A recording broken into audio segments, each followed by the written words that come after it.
नमस्कार दोस्तों, हमारे चैनल पर आपका स्वागत है। दोस्तों, इस वीडियो में हम लोग बात करेंगे कि हम लोग हिंदू नववर्ष कब मनाते हैं, क्यों मनाते हैं और कैसे मनाते हैं। क्योंकि दोस्तों बहुत से लोग हैं जो कि हमारे देश में मानते हैं कि उनका जो नववर्ष है वो प्रथम जनवरी से प्रारंभ होता है, लेकिन दोस्तों ऐसा नहीं है। जो जनवरी का महीना है वो अंग्रेजी कैलेंडर का महीना है, क्योंकि बहुत से लोग जो है अंग्रेजी कैलेंडर के हिसाब से ही आज अपना जो है हर कार्य करते हैं। लेकिन वास्तविकता तो यह है कि हमारे हिंदू धर्म में भी एक कैलेंडर है जिसको हिंदू कैलेंडर कहा जाता है। तो जो अंग्रेजी शासन हमारे ऊपर हुकूमत की थी, तो इस वजह से आज हमारे देश में सारी चीजें जो है अंग्रेजों के हिसाब से लगभग चलने लगी। तो चलिए हम लोग वीडियो को प्रारंभ करते हैं और डिटेल में समझते हैं कि हिंदू नववर्ष कब, क्यों और कैसे मनाया जाता है। तो हमारा पहला क्वेश्चन है कि हिंदू नववर्ष कब मनाया जाता है। तो दोस्तों हिंदू नववर्ष मनाया जाता है चैत्र मास के शुक्ल प्रतिपदा को। अब दोस्तों चैत्र मास क्या होता है, तो जिस तरह से अंग्रेजी कैलेंडर में 12 महीने होते हैं, उसी तरह से हमारे हिंदी कैलेंडर में भी 12 महीने होते हैं। 12 मास कहें या फिर 12 माह भी कह सकते हैं। तो 12 माह होते हैं हमारे हिंदी कैलेंडर को जो है दिन दर्शिका कहा जाता है। तो अगर हम लोग हिंदी दिन दर्शिका कहें तो भी सही है। तो हिंदी दिन दर्शिका में 12 माह होते हैं। तो जिस तरह से अंग्रेजी में जनवरी, फरवरी, मार्च, अप्रैल, दिसंबर तक महीने होते हैं, उसी तरह से हिंदी कैलेंडर का प्रथम महीना चैत्र है। ठीक है, प्रथम महीना चैत्र है। उसके बाद चैत्र, बैसाख, ज्येष्ठ, आषाढ़ जो है इस तरह से महीनों का क्रम चलता है और अंतिम महीना फाल्गुन है। तो हिंदू नववर्ष मनाया जाता है चैत्र मास के शुक्ल प्रतिपदा को। अब दोस्तों चैत्र मास प्रारंभ होता है स्पेशली कृष्ण पक्ष से। ठीक है, क्योंकि हर महीने में 2 पक्ष होते हैं, तो वह कृष्ण पक्ष से प्रारंभ होता है। लेकिन हम लोग मनाते हैं शुक्ल प्रतिपदा, यानी कि शुक्ल पक्ष के पहली तिथि से। तो दोस्तों इसका मतलब हम लोग इसलिए चैत्र मास के शुक्ल प्रतिपदा से मनाते हैं क्योंकि हमारे हिंदू धर्म में जो है अंधेरे से उजाले की ओर जाने की परंपरा है। ठीक है, अंधेरे से उजाले की ओर जाने की परंपरा, ना कि उजाले से अंधेरे की ओर। तो जो कृष्ण मास प्रारंभ होता है वो अंधेरा उस दिन से प्रारंभ होता है। कृष्ण मास जो चैत्र महीना है वो कृष्ण पक्ष से प्रारंभ होता है। तो कृष्ण पक्ष से प्रारंभ होने का मतलब कि चंद्रमा उस दिन से घटते क्रम में हो जाता है, तो धीरे धीरे अंधेरा होने लगता है। जबकि हम लोग चैत्र मास में शुक्ल प्रतिपदा से इसलिए मनाते हैं क्योंकि चैत्र मास के शुक्ल प्रतिपदा, यानी कि शुक्ल को जो है जो शुक्ल पक्ष से पूर्णिमा पड़ता है और पूर्णिमा से जो है धीरे धीरे चंद्रमा बड़ा होने लगता है, चंद्रमा का आकार जो है वह बड़ा होने लगता है। तो हम लोग जो है अंधेरे से उजाली तरफ जो है अग्रसरित होते हैं। इसीलिए हम लोग चैत्र मास के शुक्ल प्रतिपदा को, न कि कृष्ण प्रतिपदा, हम लोग चैत्र मास के शुक्ल प्रतिपदा को जो है हिंदू नववर्ष मनाते हैं। अगला हमारा प्रश्न है कि हिंदू नववर्ष चैत्र शुक्ल प्रतिपदा को ही क्यों मनाया जाता है। तो दोस्तों चैत्र शुक्ल प्रतिपदा को इसलिए मनाए जाते हैं क्योंकि ये जो समय होता है चैत्र मास का, यह काफी सुहाना समय होता है। इस समय जो है बसंत ऋतु होती है। अगर आप लोग चैत्र मास में देखेंगे तो जो है नई जो पेड़ों पर पत्तियां आई होती है, पेड़ों पर नए फूल आए होते हैं, पेड़ों पर नए नए जो है फल आने प्रारंभ हुए होते हैं। तो लगभग प्रकृति ही जो है वह नववर्ष मना रही होती है। तो इसीलिए हम लोग हिंदू लोग भी जो है चैत्र मास में ही जो है मनाते हैं अपना हिंदू नववर्ष। ठीक है, और इस समय आप लोग देखेंगे कि किसानों के घर में नई फसल का भी आगमन होता है। क्योंकि हमारे उत्तर प्रदेश में जब आप देखेंगे तो लगभग जो है उत्तर प्रदेश का हमारा जो गाजीपुर जिला है, तो इस समय जो है गेहूं और चने और सरसों यानी कि नई फसल की कटाई प्रारंभ हो गई होती है और धीरे धीरे फसल आने भी हमारे घरों में प्रारंभ हो जाते हैं। इसीलिए हम लोग नया वर्ष मनाते हैं चैत्र मास में। ठीक है, और दोस्तों श्री राम जो हमारे हिंदू धर्म के आदर्श जो है श्री राम, तो उनका भी जो राज्य अभिषेक हुआ था वह चैत्र शुक्ल प्रतिपदा को ही हुआ था। साथ ही साथ जो पांडव में सबसे श्रेष्ठ थे, यानी कि जो पांडव में सबसे बड़े थे महाराज युधिष्ठिर, उनका भी राज्याभिषेक इसी दिन हुआ था। और साथ ही साथ आर्य धर्म जो हमारा है, जिसके संस्थापक दयानंद सरस्वती जी हैं, तो आर्य समाज की स्थापना भी उन्होंने चैत्र शुक्ल प्रतिपदा को ही किया था। और साथ ही साथ जो विक्रम संवत का जो हमारा हिंदू नववर्ष का कैलेंडर है, तो उसका भी प्रारंभ जो है आज ही के दिन यानी चैत्र शुक्ल प्रतिपदा से हुआ था। इसीलिए हम लोग हिंदू नववर्ष जो है चैत्र शुक्ल प्रतिपदा से ही मनाते हैं।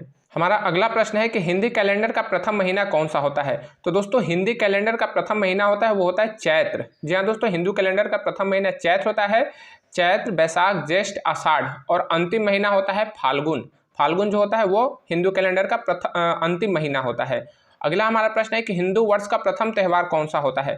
तो हिंदू वर्ष का प्रथम त्यौहार जो होता है वो होता है रामनवमी। जी हाँ दोस्तों, जो रामनवमी है वो हिंदू वर्ष का प्रथम त्यौहार होता है।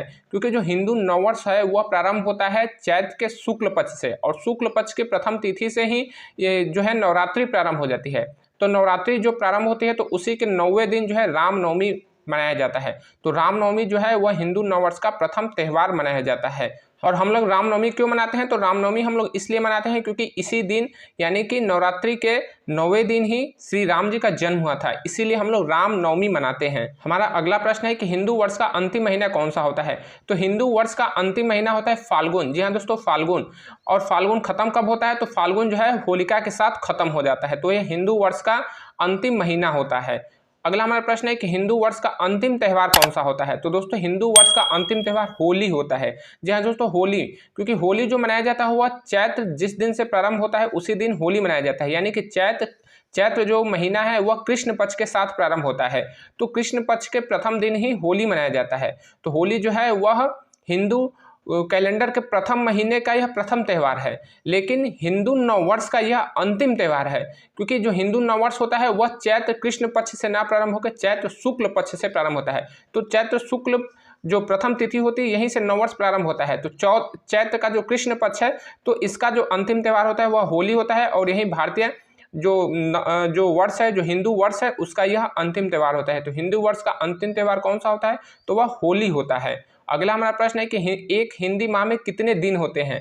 तो एक हिंदी माह में कुल मिलाकर 30 दिन होते हैं। जिस तरह से अंग्रेजी महीने में 30 दिन होते हैं उसी तरह से एक हिंदी माह में या फिर एक हिंदी माह में 30 दिन होते हैं। अगला हमारा प्रश्न है, और दोस्तों अगर आप लोग जो है जानना चाहते हैं कि विजयदशमी, महानवमी और रामनवमी क्या अंतर होता है, तो इस पे हमने वीडियो डिटेल में बनाया है, आप लोग इसको देख सकते हैं और अपनी जानकारी जो है वो ठीक कर सकते हैं। क्योंकि बहुत से लोगों के मन में अभी भी जो है कन्फ्यूजन रहता है कि विजयदशमी कब मनाया जाता है, रामनवमी कब है, महानवमी कब है। बहुत से लोगों को लगता है कि एक ही चीज़ है, लेकिन ऐसा नहीं है। आप लोग जो है इनमें अंतर क्या होता है हमारे चैनल पर जाकर इसके बारे में अंतर जान सकते हैं। अगला हमारा प्रश्न है कि हिंदी कैलेंडर में कुल कितने महीने होते हैं? तो दोस्तों हिंदी कैलेंडर में भी 12 महीने होते हैं। हिंदी कैलेंडर में भी कुल 12 महीने होते हैं। चैत्र, वैशाख, ज्येष्ठ, आषाढ़ और अंतिम महीना जो है वो फाल्गुन होता है। अगला हमारा क्वेश्चन है कि हिंदी कैलेंडर का क्या नाम है? तो हिंदी कैलेंडर का नाम है विक्रम संवत। हिंदी कैलेंडर का नाम क्या है? तो वह है विक्रम संवत, क्योंकि जो भारत सम्राट महाराज चंद्रगुप्त थे, चंद्रगुप्त विक्रमादित्य थे, उन्होंने इसको प्रारंभ किया था, इसीलिए उनके नाम से विक्रम संवत कहा जाता है। ठीक है, विक्रम उन्हीं के नाम से लगा हुआ है। अगला हमारा प्रश्न है कि कैलेंडर को हिंदी में क्या कहते हैं? तो कैलेंडर जो है इंग्लिश शब्द है और इसको हिंदी में हम लोग कहते हैं दिन दर्शिका। जी हाँ दोस्तों, इसको दिन दर्शिका या फिर तिथि गणिका भी कहा जाता है। तो बहुत से लोगों को जो है नहीं पता होगा, तो आप लोग अपनी जानकारी को मजबूत कर लीजिए कि कैलेंडर अंग्रेजी शब्द है और हिंदी में इसको दिन दर्शिका या फिर तिथि गणिका कहा जाता है। साथ ही साथ ये भी कहा जा सकता है कि दिन दर्शिका को अंग्रेजी में क्या कहते हैं? तो उसे कैलेंडर कहते हैं। तिथि गणिका को अंग्रेजी में कहते हैं तो इसे कैलेंडर कहते हैं।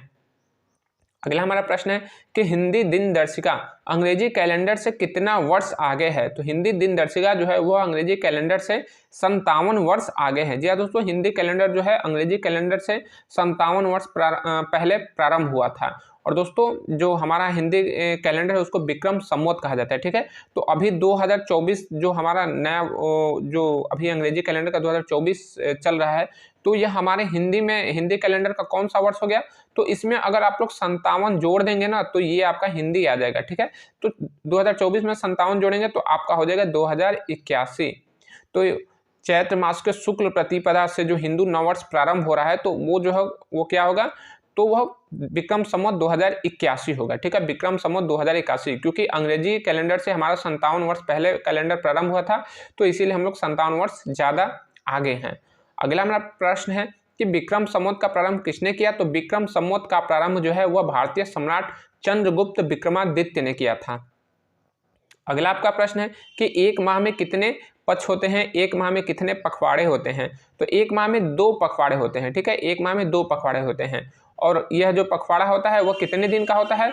तो कहीं पर तो कभी कभी ये 15 दिन का होता है, कभी कभी ये 14 दिन का ही होता है। तो यह जो है जो पृथ्वी, चंद्रमा, जो सूर्य है, इसकी और ग्रहों की स्थिति को देखते हुए 14 या 15 दिन का बनाया जाता है।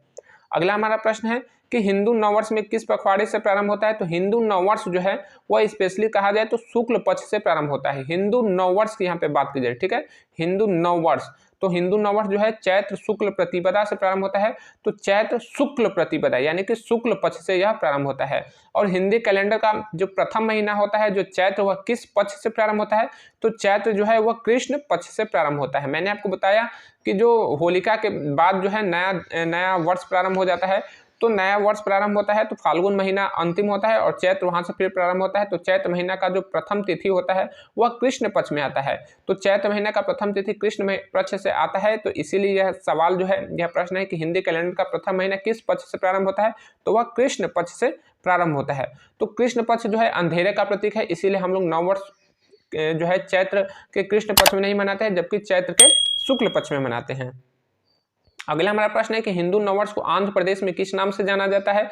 तो आंध्र प्रदेश में या फिर महाराष्ट्र में या फिर जो दक्षिण भारत के जो राज्य हैं उसमें जो है इसको गुड़ी पड़वा या फिर उगादि भी कहा जाता है। तो स्पेशली कहा जाए तो हिंदू नववर्ष को जो है आंध्र प्रदेश में उगादि नाम से जाना जाता है। ठीक है, जो हम लोग नववर्ष मनाते हैं तो इसको नव संवत्सर भी कहा जाता है।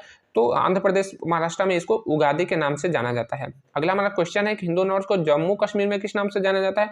तो जम्मू कश्मीर में नवरेह के नाम से जाना जाता है। तो जम्मू कश्मीर में जो है नवरेह नाम से हिंदू नववर्ष का जो है प्रारंभ होता है और इस दिन जो है लोग मंदिर में जाते हैं, पूजा पाठ करते हैं, अपने जो पड़ोसी हैं उनको जो है वो मिठाइयाँ देते हैं और नए नए पकवान बनाते हैं। अगला प्रश्न है कि शारदीय नवरात्र किस माह में पड़ता है। तो दोस्तों शारदीय नवरात्र जो है वह अश्विन माह में पड़ता है। जी हाँ दोस्तों, हिंदी कैलेंडर की बात की जाए, हिंदी दिन दर्शिका की बात की जाए तो यह शारदीय नवरात्र जो है वह अंग्रेजी कैलेंडर के महीने में जो सितंबर अक्टूबर का महीना होता है उसमें पड़ता है, जबकि हिंदी कैलेंडर के अश्विन मास में यह पड़ता है, अश्विन महीने में।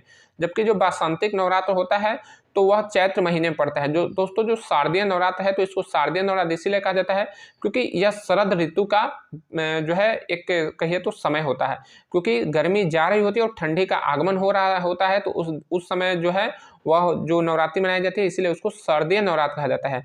जबकि वसंतिक नवरात्र जो है वह चैत्र माह में पड़ता है और वसंतिक नवरात्र में जो है गर्मी ठंडी जा रही होती है और गर्मी आ रही होती है और महीना जो होता है वह और जो मौसम होता है वह बसंत ऋतु होता है। ठीक है, तो उस समय शरद ऋतु होता है अश्विन मास में और चैत्र मास में बसंत ऋतु होता है, तो इसे वसंतिक नवरात्र कहा जाता है। और इसी नवरात्र को जो है इसी नवरात्र में जो है रामनवमी भी मनाई जाती है। अगला हमारा क्वेश्चन है कि विजयदशमी का संबंध किस नवरात्र से है। तो विजयदशमी का संबंध जो है शारदीय नवरात्र से है। जी हाँ दोस्तों, जो शारदीय नवरात्र जो 9 दिन का होता है तो उसका 10वां दिन जो है वो विजयदशमी मनाया जाता है, क्योंकि इसी दिन जो है श्री राम जी ने महिषासुर का वध किया था।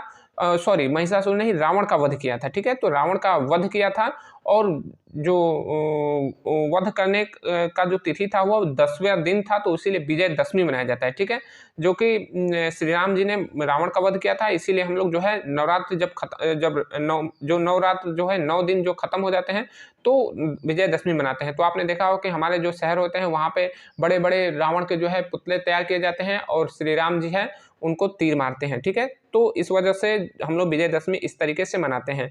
और दोस्तों जो शारदीय नवरात्र है इस दिन जो है 9वें दिन जो है माँ दुर्गा ने महिषासुर का वध किया था, इसीलिए हम लोग शारदीय नवरात्र में माँ दुर्गा की पूजा करते हैं। अगला हमारा क्वेश्चन है कि रामनवमी का संबंध किस नवरात्र से है। तो वह बसंतिक नवरात्र से। दोस्तों जो बसंतिक नवरात्र होता है वो भी 9 दिन का होता है। तो 9 दिन का बसंतिक नवरात्र के 9वें दिन जो है श्री राम जी का जन्म हुआ था, इसलिए इस दिन श्री रामनवमी मनाया जाता है। इस दिन राम जी का जन्म हुआ था इसलिए इस दिन रामनवमी मनाया जाता है। तो यह कब मनाया जाता है, तो चैत्र मास का जो बसंतिक नवरात्र होता है तो उसके 9वें दिन मनाया जाता है।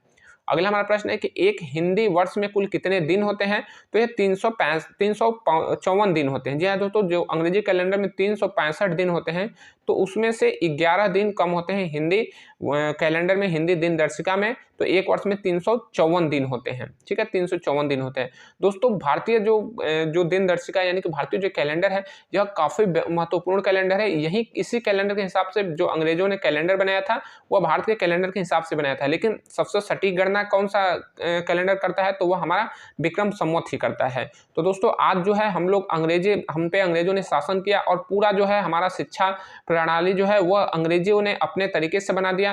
तो हर जगह इंग्लिश का बोलाबाला है, तो इसीलिए आज लोग हम जो है इंग्लिश कैलेंडर का इस्तेमाल करते हैं, जो कि काफ़ी त्रुटिमय हो। जी हाँ दोस्तों, उसमें काफ़ी ज़्यादा त्रुटियां हैं और हिंदी कैलेंडर का वो एक कह सकते हैं तो प्रतिरूप है, लेकिन उसमें काफ़ी ज़्यादा विसंगतियां हैं। तो हमारा सबसे शुद्ध कैलेंडर कौन सा है, तो वह विक्रम संवत है।